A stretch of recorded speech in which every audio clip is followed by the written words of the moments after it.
Is now is the pickup tube. So we have here a 5.3, which is what I seem to make all my base pans and my inch mounts off of. So I already have this pickup shortened for the pan I originally have there. You can see up underneath it's welded anyway, but what we end up doing now is we pull this pickup off, grab this pickup tube here, which is a full-length truck pickup,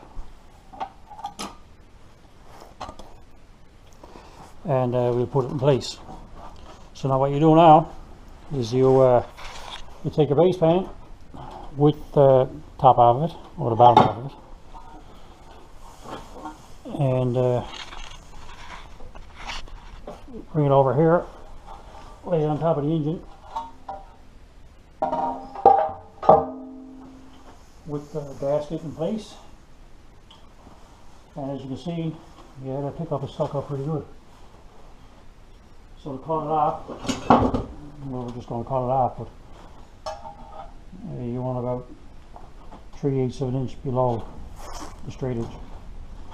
So the pickup's going to be sawed off down here and drawn on down here. So that's what we'll do next. We'll shorten the pickup, and it's easy to do it with the bottom of the pan, so you don't have to go, you know, measuring down from the top and seeing where you have to do. So if you're going to shorten the pickup and do this pan shortening, the time to do it is when the bottom is out of the pan. You can see it, then you can lay it onto it, and you can check it again if you want to, the straight edge across it, as long as you're, let's say, 1/4 to 3/8 inches below the straight edge, you should be fine. So we'll do now, we'll mark that and cut it off and move it down, and we'll get a little shot of it then. Okay, so we have the pickup shortened. We have the support for the pickup shortened. So we're going to lay the base pan on it now, and we're going to have a look.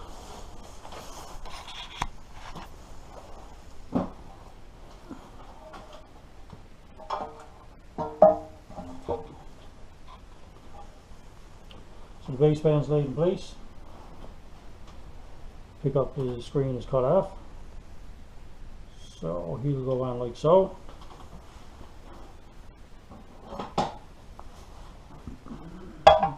And we put the straight edge across, and there's lots of room. That's about what you need right there. So yeah, we take that now and we fill all that up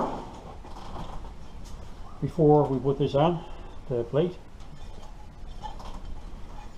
There we go. And that's the base pan for the other down and shorten.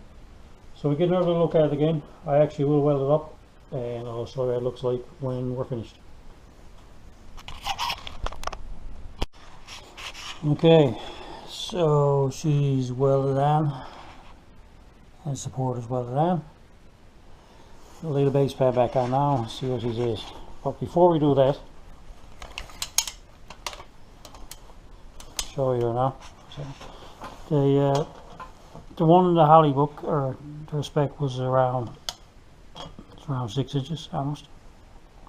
So we got 6 there, and as in theirs, it's sloped in the back. We got about 5.5 there. So it's almost the same dimensions as what was in that picture that we see when we started. So we'll stick it on there now. Of course, all of this, as you can see, it's all of this has to be cleaned up. The inside is base pan, obviously that all has to be cleaned up. And before you finish weld it, or bring it over to whoever is welding it, you got to clean all the oil out of it. I guess there's a certain amount of porosity with aluminum, but I mean it doesn't. You want to get it as clean as possible. You can get it before you start welding it, because the guy that's welding it will like it more that way, and it'll be less prone to leaks. So now we're going to put her on there now, and we're going to see how she fits.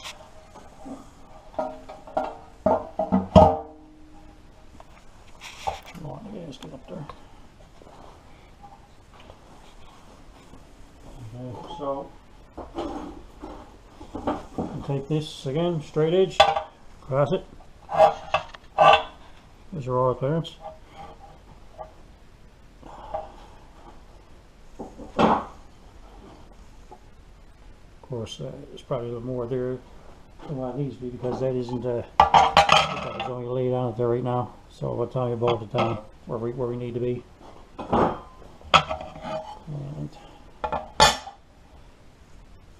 that is the top piece that need to be welded on. The drain pan plug in the bottom of it that need to be welded on too. So that's how you do it. Well, that's how I do it. So anyway, everybody got their own way. But if you got a couple hours to work at it, I mean, you're looking at, like, this is my third pan doing now, and it'll take you about 3 hours just to cut it out and grind it out and shake it out and get it ready for the guy who's going to weld it, which is not me. I don't have a aluminum welder. But yeah, so next part is LS. While we're still waiting for some parts to come in for my turbo intercooler plate, to finally make it so the engine mounts. So if you're going to put an LS in a Chevy, very easy to make. You can make one flat plate, some of them 3/4. They're cheap enough to buy, even with this base pan. This base pan is cheap enough to buy. But we live in Canada, and this is about $200 at Summit to buy this base pan from Holly, or the GM Performance pan is around there as well. But if Tommy buy it and change it over to US funds and ship it and brokerage fees and everything else, by the time we buy a $200 base pan and get it here in Canada, it's probably almost $400. So you can look at that with your engine mounts as well. If you're going to do an LS swap, you're probably going to save a couple of $100 on the pan, and you're probably going to save $100 more on your engine mounts, depending on where you get them. But the biggest part, the only cost of the pan, really, you have the truck pan when you got the motor out of the truck, is just a piece of 3/16 or a quarter aluminum. You could probably use 1/8. It's probably ain't gonna matter. And some of your time, and whatever the guy costs to weld it up.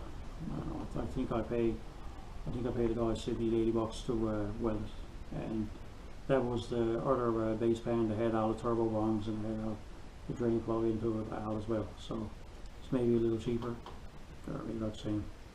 So until next time, we should be working at the engine mounts, and we'll check on you later.